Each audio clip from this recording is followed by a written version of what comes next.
Ladies and gentlemen, America needs Africa because Africa possesses the minerals, markets, energy, and strategic geography that will help shape the next century. But here is what Washington rarely emphasizes. Africa is not a charity case. Africa is the negotiating table. And the countries controlling cobalt, copper, graphite, lithium, uranium, energy routes, and a market of more than 1 billion people have far more bargaining power than they're usually told. Now, let us be clear. This is not about claiming that every American official is secretly planning Africa's destruction. That would be lazy analysis.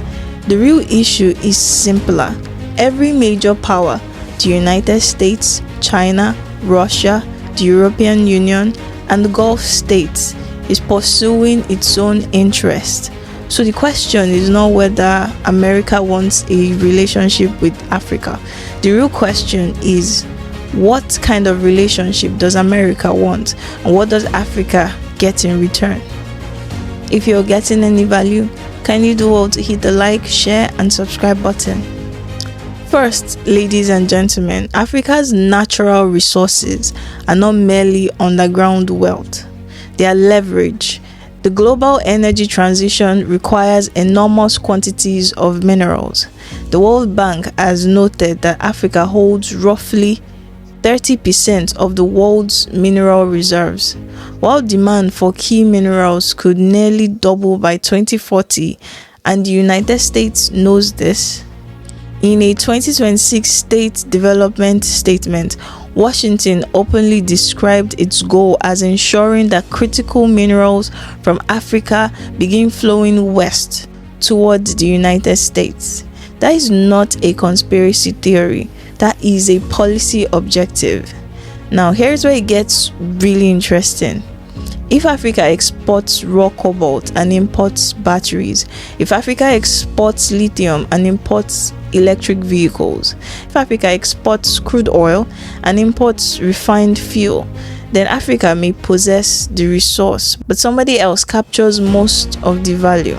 As UN Trade and Development has highlighted, Africa holds enormous shares of global cobalt, manganese, graphite, copper, nickel, and lithium resources, but ownership of the rock is not the same as ownership of the supply chain. Second, trade, aid, and security cooperation are not separate boxes. They are connected. America may offer trade preferences, development assistance, military training, intelligence cooperation, or infrastructure partnerships, but these relationships also create influence. The African Growth and Opportunity Act, for example, gives eligible African countries duty-free access to the American market for many products. That can create opportunities, but it also means African countries are often entering a system whose rules are designed elsewhere. And when African governments choose policies that challenge Western priorities, the relationship can quickly become more conditional, more political, and more strategic. This is why Africa must stop confusing access with independence. Access to another country's market is useful, but true economic sovereignty means being able to manufacture, process, finance, and distribute African products without permanently depending on external permission.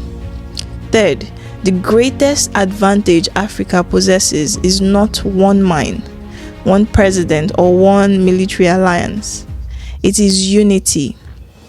The African Development Bank and AfCFTA partners described the continental market as a potential $3.4 trillion economy.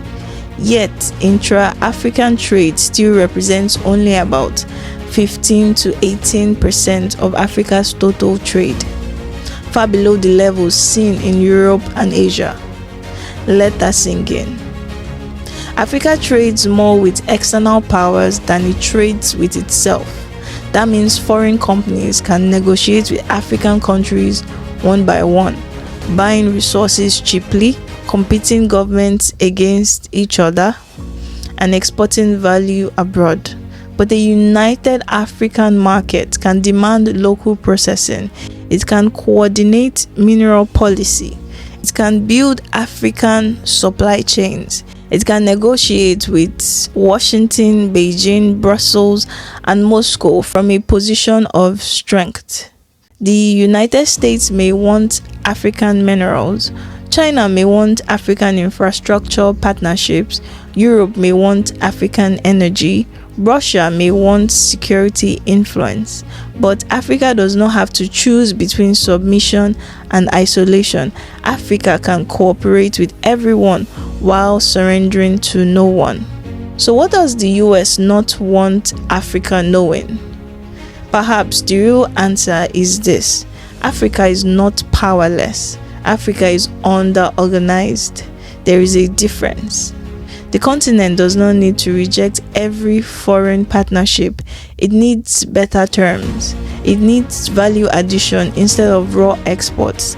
It needs infrastructure that connects African producers to African consumers.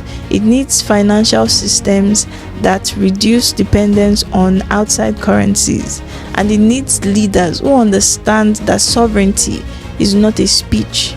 Sovereignty is industrial capacity, intellectual capacity, military capacity, and the ability to say no when the deal is bad.